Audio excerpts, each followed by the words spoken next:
దుర్గా నవరాత్రి ఉత్సవాలు శ్రీకాకుళం పట్టణంలో 7 junction day and night junction లో ఘనంగా నిర్వహిస్తున్నారు. అమ్మవారికి ప్రత్యేక పూజలు చేస్తూ విద్యుత్ దీపాల అలంకరణతో దసరా పండుగ ఉత్సవాలను సందడిగా జరుపుకుంటున్నారు.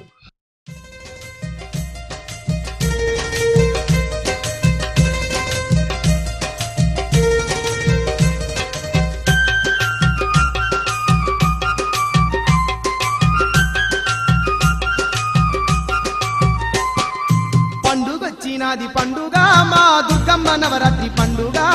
పండుగొచ్చినది పండుగ మా దుర్గమ్మ నవరాత్రి పండుగ. ప్రతి ఏటా వచ్చును పండుగ మా సక్కాని దుర్గమ్మ పండుగ. ప్రతి ఏటా వచ్చును పండుగ మా సక్కాని దుర్గమ్మ పండుగ. కోటొక్క భక్తుల గుండెల మెదలటి విజయవాడ మా దుర్గమ్మ పండుగ. పండుగొచ్చినది పండుగ మా దుర్గమ్మ నవరాత్రి పండుగ. ప్రతి ఏటా వచ్చును పండుగ మా సక్కాని దుర్గమ్మ పండుగ.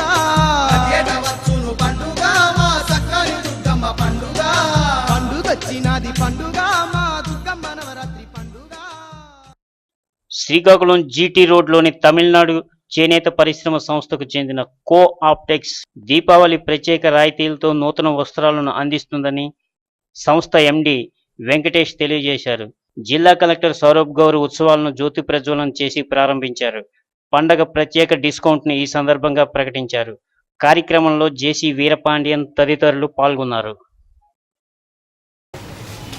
We on behalf of Cooptex, that is the Tamil Nadu Handloom Weavers Cooperative Society, it's a 79-year-old organization. In fact, we believe that our strength is that we connect generations. Presently, 3 generations of people and customers are there with us, and one of our trademarks is quality in products. If you come and buy a Cooptex sari or a Cooptex dhoti or a Cooptex bedsheet, you can be rest assured that it is of the purest quality and it is of the best product that is available. And with regard to the overall performance of Cooptex, last Diwali we have done about 120 crores sales across India. Cooptex, as you may be aware, is having around 200 showrooms across India, and specifically in the Vijayawada region. This comes under Srikakulam is coming under the Vijayawada region. We are having around 16 showrooms in Andhra Pradesh, in the state of combined Andhra Pradesh. And the target that was done last year was around 5 crores for Diwali. This year we hope that the target will be 10 crores. ఈ రోజు నుంచి శ్రీకాకుళంలో కాప్టెక్స్ షోరూంలో స్పెషల్గా ఈ దసరా దివాళీ పండుగ సందర్భంగా sales మొదలవుతున్నాయి. కాప్టెక్స్ షోరూంలో దానికి ప్రత్యేకంగా తమిళనాడు నుంచి, చెన్నై నుంచి ఎండి గారు వెంకటేష్ ఐఏఎస్ ఆఫీసర్ కూడా వీరు పర్సనల్గా రావడం జరిగింది. ముఖ్యంగా ఈ శ్రీకాకుళం విజయవాడ రీజన్ కింద వస్తుందండి. అట్లాగే ఆంధ్రప్రదేశ్, యునైటెడ్ ఆంధ్రప్రదేశ్లో వీళ్ళకు ఉన్నటువంటి 16 షోరూమ్స్ ఉన్నాయి. అట్లాగే దేశమంతా చాలా కాప్టెక్స్ షోరూమ్స్ ఉన్నాయి అని వీళ్ళిందాక తెలియజేయడం జరిగింది.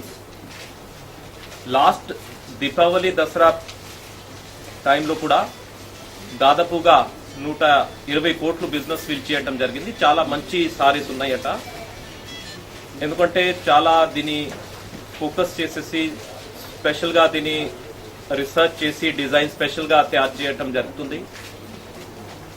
అట్లాగే లాస్ట్ దీపావళి దసరా తర్వాత ఈసారి కూడా సేల్స్ బాగుంటాయని ఆశిస్తున్నారు.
భార్య చిరుకోపాన్ని పోగొట్టడానికి భర్త ఇచ్చే ఒక చిన్న గిఫ్ట్ నాణ్యమైన బంగారం. ఒక తండ్రి తన కూతురు పెళ్లి ఘనంగా చెయ్యాలనుకుంటే తరతరాల నమ్మకం గల బంగారం.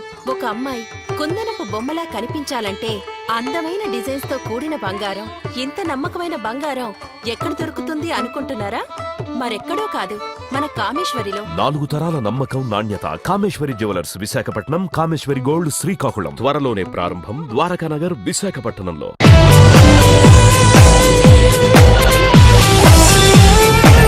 రాజస్థాన్ నారీ సింగార్ సేల్. మా వద్ద మహిళలకు కావలసిన అన్ని రాజస్థానీ గాజులు, ఫ్యాన్సీ రబ్బర్ బ్యాండ్స్, వివిధ మోడల్స్ లో వేల రకాల హ్యాండ్ బ్యాగ్స్ లభించును. ఇంకా మా వద్ద bed sheets, pillow covers, cushion covers, sofa covers, divan sets, dining table క్లాత్లు, TV covers, Rajasthani salwar suits, అన్ని సైజుల నైటీలు, లేడీస్ టాప్స్, మగవారికి కావలసిన jeans, jean pants, cotton jeans, night pants, చిన్నపిల్లలకు డ్రెస్సులు, ఆట వస్తువులు, జైపూర్ మగవారి డ్రెస్సులు, డోర్ మ్యాట్స్, మీరింతవరకు చూడని నమ్మలేని వేల రకాల గిఫ్ట్ ఐటమ్స్ సరసమైన ధరలకు లభించును. 10 గంటల నుండి రాత్రి 9 గంటల వరకు. ఆదివారం కూడా షాప్ కలదు. వెంటనే విచ్చేయండి. రాజస్థాన్ నారీ Singar sale, rice millers association కళ్యాణ మండపం, కిన్నెరా టాకీస్ ఎదురుగా, జిల్లా పరిషత్ రోడ్. ఆనంద Sai sweets home and bakery, current office ఎదురుగా, జీటీ రోడ్, శ్రీకాకుళం. స్వచ్ఛమైన నేతితో తయారు చేసిన దాదాపు 200కు పైగా వెరైటీ స్వీట్స్, వెరైటీ పూతరేకులు, పచ్చళ్ళు, కేకులు, sugar free sweets, birthday items, అన్ని రకాల మిల్క్ షేక్స్ లభించును. అనుభవజ్ఞులైన పనివారి చేత తయారీ చేయించి మీ వివాహాది శుభకార్యాలకు కావలసిన ప్రధానం, సారే కార్యక్రమాలకు ప్రత్యేక స్వీట్స్ ఆర్డర్ పై సప్లై చేయబడును. శ్రీకాకుళం పట్టణంలో అతిపెద్ద sweets home and bakery Palakollu వారి Anand Sai sweets home and bakery.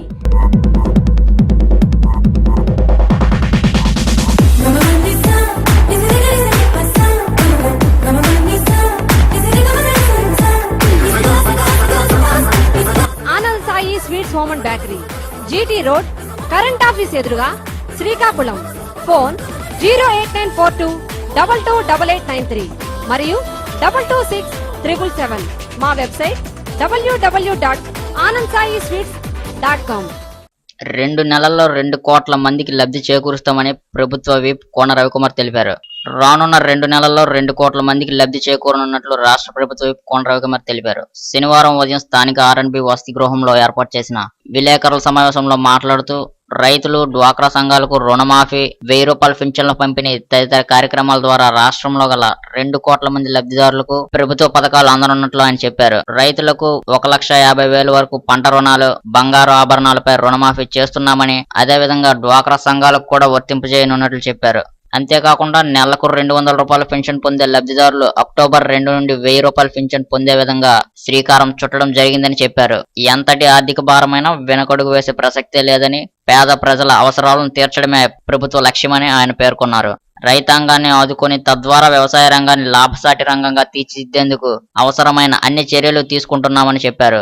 అందులో భాగంగా ఆదర్శ రైతు విధానాన్ని రద్దు చేసి దాని స్థానంలో MAEO మండల వ్యవసాయ విస్తృత అధికారులు నియమించడం జరిగిందని చెప్పారు. అంతేకాకుండా ఆరోగ్యశ్రీ కార్డులను మాదిరిగానే సాయిల్ హెల్త్ కార్డులను రైతులకు ఇచ్చి రైతాంగాన్ని ప్రోత్సహించడం జరుగుతుందని ఆయన తెలిపారు. అలాగే అవినీతిని రూపుమాపి తద్వారా ప్రజలకు మెరుగైన సేవలను అందించేందుకు ప్రభుత్వం అన్ని విధాల కృషి చేస్తుందని చెప్పారు. తద్వారా మంచి వ్యవస్థను అందించడమే ఈ ప్రభుత్వ లక్ష్యమని ఆయన అన్నారు. అందులో భాగంగా అక్టోబర్ 2 నుండి ప్రారంభమయ్యే 1000 రూపాయల పింఛన్లలో నిజమైన అర్హులకు పింఛన్లు అందే విధంగా తగిన చర్యలు చేపట్టడం జరిగిందని చెప్పారు. అదేవిధంగా అనర్హులు ఎవరైనా ఎంతటి వారైనా ఉపేక్షించేది లేదని ఆయన చెప్పారు. అటువంటి జాబితాను తొలగించడం జరుగుతుందని ఆయన అన్నారు. ప్రభుత్వం అందించే సంక్షేమ ఫలాలు నేరుగా పేద ప్రజలకు చేరి తద్వారా పేదరికం లేని సమాజం రావాలనేది ప్రభుత్వ ఉద్దేశ్యమని ఆయన చెప్పారు.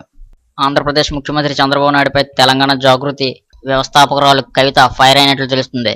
చంద్రబాబుకు నిజంగా తెలంగాణపై ప్రేమ ఉంటే బతుకమ్మ ఫెస్టివల్ కు ఎందుకు శుభాకాంక్షలు చెప్పలేదని ఆమె ప్రశ్నించారు. బతుకమ్మ ఉత్సవాల్లో 3వ రోజు వరంగల్లోని 1000 స్తంభాల గుడిలో ఏర్పాటు చేసిన సంబరాలకు హాజరయ్యారు. ఈ సందర్భంగా మీడియాతో మాట్లాడిన ఆమె ఈ పండుగకు తెలంగాణ ప్రభుత్వం విడుదల చేసిన 10 కోట్ల రూపాయలపై టీడీపీ చేసిన ఆరోపణలపై ఆమె తిప్పికొట్టే ప్రయత్నం చేశారు. జిల్లాకు 10 లక్షల చొప్పున కేటాయించి మిగిలిన 9 కోట్లను హైదరాబాద్ ఉత్సవాలకే వెచ్చించినట్లు కవిత వెల్లడించారు. ప్రపంచంలో పువ్వులతో దేవుళ్లను కొలిచే ఆచారం ఉందని, పువ్వులనే దేవతలుగా కొలిచే గొప్ప సంస్కృతి తెలంగాణకే పరిమితమన్నారు. సీఎం కాన్వాయ్లో వాహనాల ఢీ ఆంధ్రప్రదేశ్ ముఖ్యమంత్రి చంద్రబాబు నాయుడు ప్రయాణిస్తున్న కాన్వాయ్లోని 3 వాహనాలు అలిపిరి సమీపంలో ఢీకొన్నాయి. అయితే ఈ ఘటనలో ఎవరూ గాయపడలేదు. శ్రీవారి బ్రహ్మోత్సవాల్లో పాల్గొనేందుకు శుక్రవారం మధ్యాహ్నం విమానంలో రేణిగుంటకు వచ్చిన సీఎం అక్కడి నుంచి రోడ్డు మార్గంలో తిరుమలకు బయలుదేరారు. సీఎం వాహన శ్రేణిలో ఉన్నతాధికారులు వాహనాలు కూడా ఉన్నాయి. అప్పటికే సీఎం కాన్వాయ్ అలిపిరి దాటి తిరుమల ఘాట్ రోడ్డుకు ప్రవేశించింది. ఈ వాహన శ్రేణిలో వస్తున్న ఓ వాహనం అకస్మాత్తుగా ఆగిపోవడంతో వెనుక వస్తున్న తొడా ఉపాధ్యక్షుడు వెంకటేశ్వరరెడ్డి వాహనం దాన్ని ఢీకొట్టింది. ఈ ఘటనలో 2 కార్లు దెబ్బతిన్నా అందులో ప్రయాణిస్తున్న అధికారులు నేతలు క్షేమంగా బయటపడ్డారు. మార్స్ పై ట్రాఫిక్ సిగ్నల్. మార్స్ పై మానవులు ఎవరూ వెళ్ళలేదు. అక్కడ ట్రాఫిక్ సిగ్నల్ ఏంటని అనుకుంటున్నారా? మనం చూస్తున్న ఈ ఫోటో ఏంటనేది ఎవరికి అంతుపట్టడం లేదు. మీరేమైనా గుర్తించగలిగారేమో ఓసారి లుక్ వేయండి. పాడైపోయిన ట్రాఫిక్ స్తంభంలో కనిపిస్తుంది కదూ, అలాగని క్లారిటీకి రావద్దు. ఈ గుట్టుని తేల్చే పనిలో నాసా శాస్త్రవేత్తలు నిమగ్నమయ్యారు. అంగారకుడిపై అడుగుపెట్టిన క్యూరియాసిటీ రోవర్ పంపిన ఫోటోల్లో ఇదొకటి. క్యూరియాసిటీ పంపిన ఫోటోలను పరిశీలించిన ఓ బ్రిటిషర్ ఈ విచిత్రాన్ని కనుగొన్నాడు. దీనికి ట్రాఫిక్ సిగ్నల్ అని పేరు పెట్టేశాడు. ఈ చిత్రానికి సంబంధించిన గుట్టును తెలుసుకునేందుకు శాస్త్రవేత్తలు ప్రయత్నిస్తున్నారట. చాలా మంది సైంటిస్టులు మాత్రం గ్రహాంతరవాసులు ఉపయోగించిన ట్రాఫిక్ సిగ్నల్ లైట్ మాదిరిగా ఉందని అనుకుంటున్నారు. రాబోయే రోజుల్లో ఇలాంటి మార్స్ పై ఇంకెన్ని బయటపడతాయో చూడాలి. గోవిందుడు నాగ్ను కాపీ కొట్టాడట. హీరో నాగార్జున స్టైల్ ని గోవిందుడు రామ్ చరణ్ కాపీ కొట్టాడని అభిమానుల్లో ఓ సరికొత్త ప్రచారం జరుగుతుంది. గోవిందుడు అందరవాడలో మూవీ రిలీజ్ కి రెడీ అవుతున్న నేపథ్యంలో కొంతమంది నాగ్ ఫ్యాన్స్ ఈ వాదనను తెరపైకి తెచ్చారు. అదేమంటే 2010లో వచ్చిన రగడా మూవీలో నాగ్ ఏ కాస్ట్యూమ్స్ అయితే ఉపయోగించాడో అదే కాస్ట్యూమ్స్ అదే స్టైల్ ను గోవిందుడిలో చెర్రీ కాపీ కొట్టాడని తమ వాదనే నిజం అని నిరూపించడానికి ఏకంగా రగడా మూవీ పోస్టర్ ను సైతం ఎగ్జాంపుల్ గా పోల్చి చూపిస్తున్నారు. ఈ 2 పోస్టర్లలో ఇద్దరు ఉపయోగించిన కాస్ట్యూమ్స్ ఫోజ్ ఇచ్చిన తీరు ఒకేలా ఉండటంతో చెర్రీయే నాగ్ స్టైల్ ని కాపీ కొట్టాడని అంటున్నారు. ఇదిలా ఉంటే ఇది యాదృచ్ఛికంగానే జరిగి ఉండవచ్చునని కొట్టుపారేసే వాళ్ళు లేకపోలేదు. కాస్ట్యూమ్స్ విషయంలో ఒక్కో సందర్భంలో ఒక్కో ట్రెండ్ నడుస్తుంది. ఆ టైంలో ఎవరికి నచ్చిన కాస్ట్యూమ్స్ వాళ్ళు సెలెక్ట్ చేసుకునే ఉంటారు. అంత మాత్రానికే కాపీ కొట్టారని ఓ నిర్ణయానికి వస్తే ఎలా అనేది మరో వర్గం ఫ్యాన్స్ ప్రశ్న.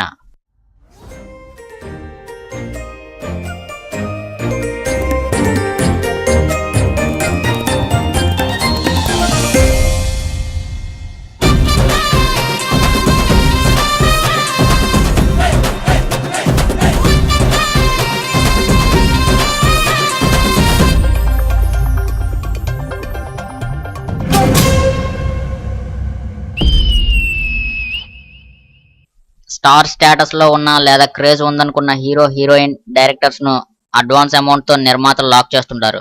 ఇవి కొన్ని మాటల్లో హామీ రూపంలో లేదా ఇప్పుడు కోట్లలో కూడా జరుగుతున్నాయి. ఈ మధ్య అడ్వాన్స్ గొడవల్లో ప్రకాష్ రాజ్, కాజల్, హరిప్రియ లాంటి కొందరు సెలబ్రిటీస్ వార్తల్లోకి వస్తే కొన్ని ఒప్పందాలు రహస్యంగానే మిగులుతున్నాయన్న సంగతి తెలిసిందే. వీటన్నిటికీ భిన్నంగా ఎప్పట్లో చేయలేని ఓ సినిమా కోసం తీసుకున్న 6.5 కోట్ల అడ్వాన్స్ ను పవన్ కళ్యాణ్ ఆ నిర్మాతకు వాపస్ చేసినట్లు ప్రచారం జరుగుతుంది. పీవీపీ బ్యానర్ పై బలుపు, వర్ణ సినిమాలు వ్యాపారాలతో రీసెంట్ గా రాజకీయ వార్తల్లో కూడా పేరు వినిపించిన పొట్లూరి వరప్రసాద్ కొన్ని నెలల క్రితం పవన్ తో మూవీ చేయడం కోసం ఈ అమౌంట్ అడ్వాన్స్ గా జనసేన సభల కోసం పార్టీ నిర్వహణ కోసం ఇచ్చాడని టాక్ ఉంది.